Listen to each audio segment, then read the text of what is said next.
Assalamualaikum warahmatullahi wabarakatuh. Halo anak-anak, bagaimana kabarnya hari ini?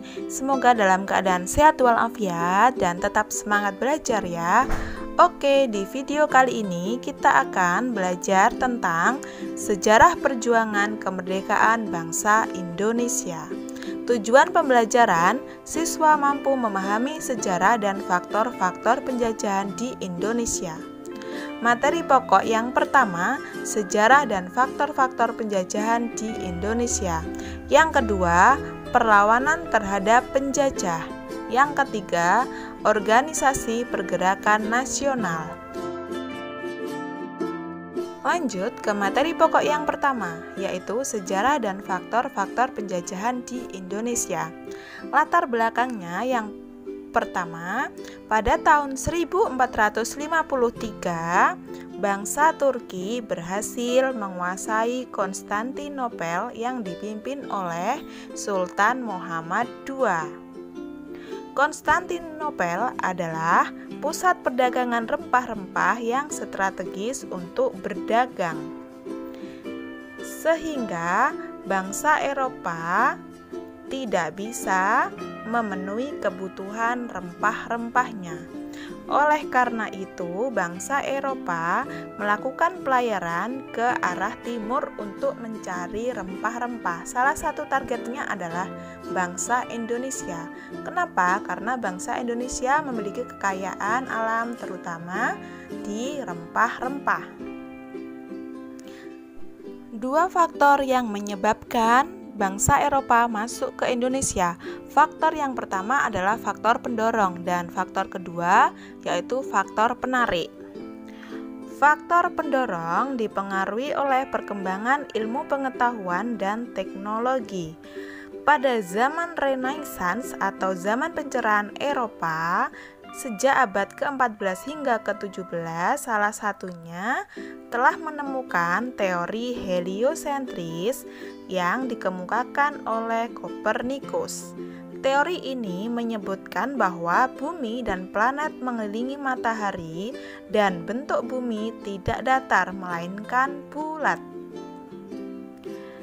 Faktor yang kedua yaitu revolusi industri, di mana penemuan mesin uap untuk kapal laut mempermudah bangsa Eropa melakukan perjalanan. Faktor pendorong yang ketiga, adanya motivasi bangsa Eropa yaitu 3G. G yang pertama gold, berarti emas. Artinya ambisi untuk mencari kekayaan bagi bangsa Eropa di dunia baru. G yang kedua, glory, berarti kejayaan. Artinya keinginan untuk mencari kejayaan. Dan G yang ketiga yaitu gospel, yang artinya keinginan untuk menyebarkan agama yaitu agama Nasrani. Faktor pendorong yang keempat yaitu Konstantinopel jatuh ke tangan Turki, di mana pusat pemerintahan Romawi berhasil dikuasai oleh pemerintah Turki Utsmani pada tahun 1453 yang dipimpin oleh Sultan Muhammad II dan menutup jalur perdagangan, sehingga menyebabkan bangsa Eropa tidak bisa mencari rempah-rempah dan akhirnya mencari ke negara lain, salah satunya ke negara Indonesia, karena kekayaan alam di Indonesia salah satunya adalah rempah-rempah. Lanjut ke faktor kedua yaitu faktor penarik. Faktor yang memungkinkan bangsa asing masuk dan menguasai wilayah Indonesia. Faktor-faktor tersebut diantaranya kekayaan alam. Kekayaan alam yang dimiliki wilayah Indonesia khususnya berupa rempah-rempah, karena Indonesia itu terkenal dengan kekayaan alamnya. Yang kedua, terbukanya hubungan perdagangan. Dan faktor penarik yang ketiga, kurangnya rasa persatuan dan kesatuan di wilayah Nusantara Indonesia. Lanjut ke penjajahan bangsa Eropa di Indonesia. Berikut adalah bangsa-bangsa Eropa yang pernah datang ke Indonesia. Salah satunya adalah yang pertama Portugis, yang kedua Spanyol, yang ketiga Inggris, dan yang keempat adalah Belanda. Kita awali dari bangsa yang pertama, Portugis atau Portugal. Pada tanggal 10 Agustus 1951, bangsa Portugis yang dipimpin oleh Alfonso melakukan ekspedisi ke timur dan berhasil menguasai Malaka sebagai pusat perdagangan rempah-rempah. Dan bangsa Eropa yang kedua yaitu Spanyol. Pada tahun 1521 yang dipimpin oleh Sebastian Elcano berhasil mendarat di Tidore. Namun kedatangan mereka dianggap melanggar perjanjian Tordesillas. Untuk menyelesaikan permasalahan keduanya, Portugis dan Spanyol melakukan perjanjian Saragossa. Lanjut ke bangsa yang ketiga yaitu Inggris. Pada tahun 1605 dengan dipimpin oleh Henry Middleton berhasil berlayar ke Ambon, lalu ke Ternate serta Tidore dan mendapatkan rempah-rempah.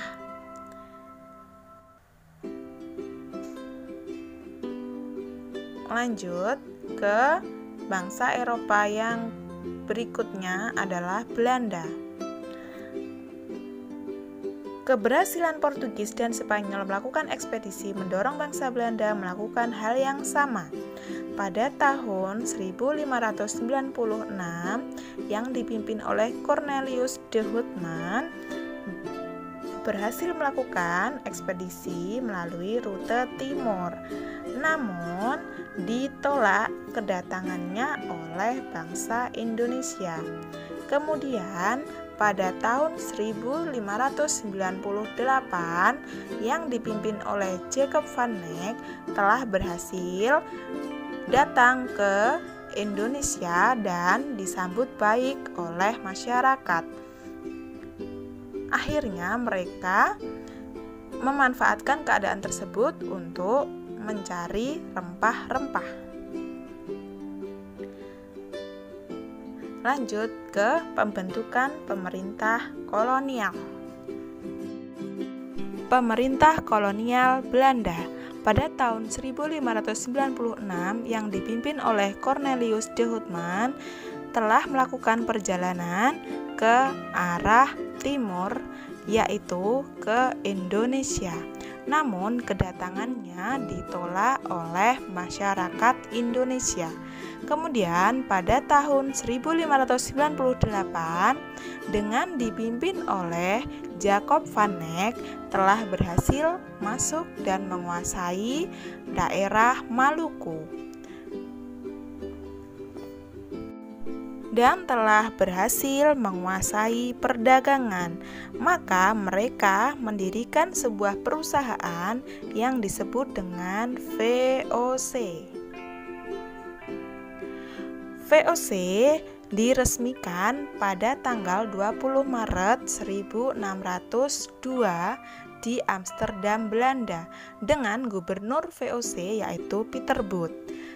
Dalam VOC terdapat hak oktroy yang terdiri dari hak monopoli perdagangan, yang kedua hak mencetak uang sendiri, yang ketiga hak mengadakan perjanjian dengan raja-raja di Nusantara, yang keempat hak membentuk pemerintahan sendiri, dan yang kelima hak memelihara angkatan perang. Pemerintah kolonial Inggris. Pada tahun 1811 di bawah Gubernur Jenderal EIC Lord Minto, armada laut Inggris dapat menguasai Jawa. Pasca jatuhnya kekuasaan Belanda, Indonesia memulai babak baru penjajahan dari bangsa Eropa, yaitu Inggris. Setelah berhasil menguasai Indonesia, pemerintah Inggris kemudian mengangkat Thomas Stamford Raffles sebagai gubernur di Indonesia dan memulai tugasnya pada tanggal 19 Oktober 1811.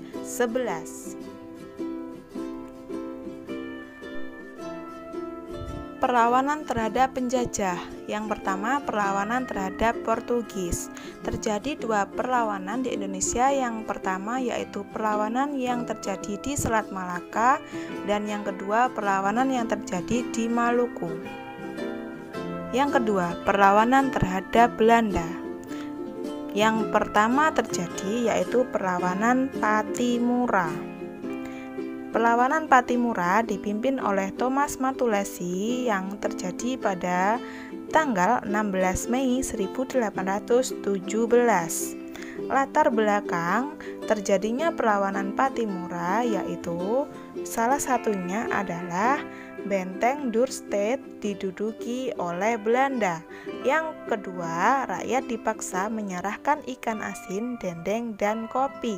Dan latar belakang yang ketiga, rakyat dipaksa kerja rodi, menebang kayu, membuat garam, dan membuka perkebunan pala.